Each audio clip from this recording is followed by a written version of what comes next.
لیکن یوں نہیں کہ حکومت پر سارے ان کے ذمہ داریاں عائد ہوتی ہیں، نہ عزیزان من، تشیع یہ باور کر لیں، یقین کر لیں کہ آپ نے اس ملک کے اندر اگر سنبھلنا ہے، اگر اس ملک کے اندر آپ نے پنپنا ہے، اس ملک کے اندر اگر آپ نے محفوظ رہنا ہے، یہ سب کچھ آپ کو خود کرنا پڑے گا، اپنے ہاتھوں سے کرنا پڑے گا، اپنے تحفظ کا خود انتظام کرنا پڑے گا، اور کر سکتے ہیں۔ کوئٹہ میں ایک سمے کوئٹہ میں گیا تو نماز جمعہ میں ایک دفعہ نماز جمعہ یعنی کئی سال نماز جمعہ کوئٹہ میں پڑھی، اور لطف آتا تھا کوئٹہ کے نماز جمعہ میں، ہزاروں افراد، اتنی کوئٹہ میں جمعیت ہوتی تھی نماز جمعہ میں کہ جگہ کم پڑ جاتی تھی، ان کو نئی جگہ بنانی پڑی، اور وہ جگہ شیعہ محلے میں نہیں تھی، عام مارکیٹ میں بازار میں ہے جہاں شیعہ آبادی ہے ہی نہیں، وہاں ہے نماز جمعہ کی جگہ، اور وہاں پر سارے لوگ جاتے، اکثریت جاتے، ہزارہ جمعیت بھی کسی حد تک، ان میں سے بھی کچھ لوگ آتے، کم آتے تھے، لیکن جو غیر ہزارہ تھے، افواج میں جو لوگ تھے، باقی جمعیتیں جو تھیں وہ ساری آتی نماز جمعہ، بڑا باشکوہ نماز جمعہ قائم ہوتا تھا۔ علماء رحمت اللہ علیہم جو علماء نماز جمعہ قائم کرتے تھے، مرحوم توسلی صاحب جمعہ قائم کرتے تھے رحمت اللہ علیہ، مرحوم شیخ مہدی رحمت اللہ علیہ جمعہ قائم کرتے تھے، اور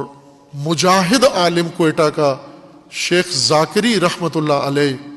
جو واقعاً درویش صفت انسان تھا، یہی مچ میں، یہی جہاں سانحہ ہوا ہے، یہ عالم دین ابا کبا پہن کے بس کی چھت پہ بیٹھ کر یہ مچ میں نماز جمعہ پڑھانے آتے تھے آ کر کوئٹہ سے، اور ان کو کئی دفعہ دہشت گردوں نے بھی، کئی دفعہ متعصب لوگوں نے بھی، کئی دفعہ سپاہ صحابہ نے بے حرمتی کی، پکڑا ان کو، مارا ان کو، توہین کی، ان کی دھمکیاں دیں، لیکن کبھی بھی ڈرا نہیں، سب سمجھاتے بھی تھے کہ آپ کو شہید کر دیں گے، لیکن یہ نہیں، اور آخرکار ایسے ہی شہید ہی کیا، ظاہراً مچ میں ہی شہید کیا، یا مچ سے نماز جمعہ پڑھا کے جا رہے تھے تو شہید کیا ان کو۔ وہ بہت بزرگوار شخصیت تھے رحمت اللہ علیہ۔ خوب یہ وہ لوگ تھے جو جمعہ پڑھاتے تھے اپنی اپنی باری پر، اور پھر ایک دفعہ گیا جمعہ میں دیکھا تو مشکل سے 100 افراد، 100 سے بھی کم افراد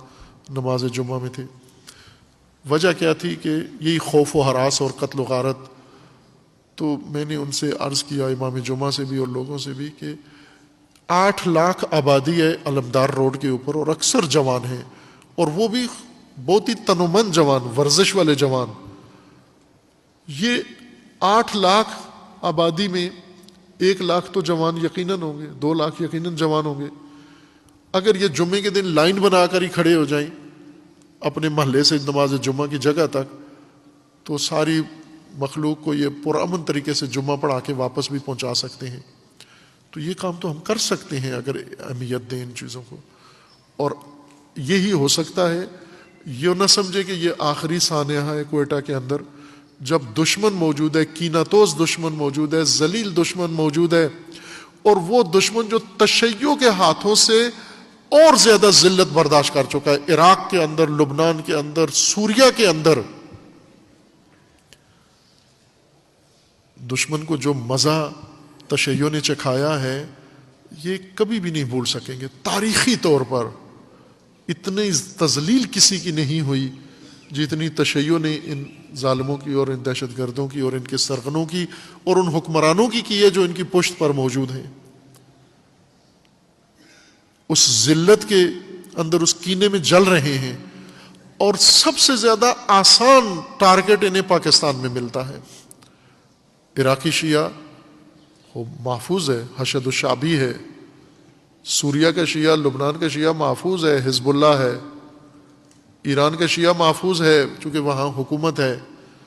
باقی ہر جگہ پر نہتا شیعہ، جہاں خود شیعہ بھی شیعہ کے ساتھ الجھا ہوا ہے، غیر شیعہ بھی شیعہ کے خلاف ہے، حکومت بھی شیعہ سے نالاں بیزار ہی نظر آتی ہے، اور کوئی بھی اس کا حامی ہمدرد نہیں، اور عرب ملک اس کے لیے کینہ رکھتے ہیں دلوں کے اندر۔ وہ ایسی جمعیت کو تو خود ہی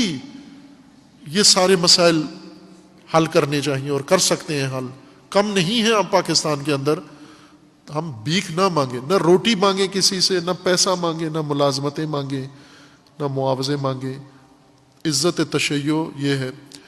امام حسین علیہ السلام کی شہادت کے بعد بھوکے بچے شہداء کے اور امام کے بھی, روایات میں آپ مصائب میں پڑھتے ہیں, روتے ہو ان جملوں پر, لیکن ان سے سیکھتے نہیں ہو کبھی بھی. کتنے روئے ہیں ہم, میں خود رویا ہوں اس مصیبت پر اور مصائب پر, کہ اسیروں کے قافلے میں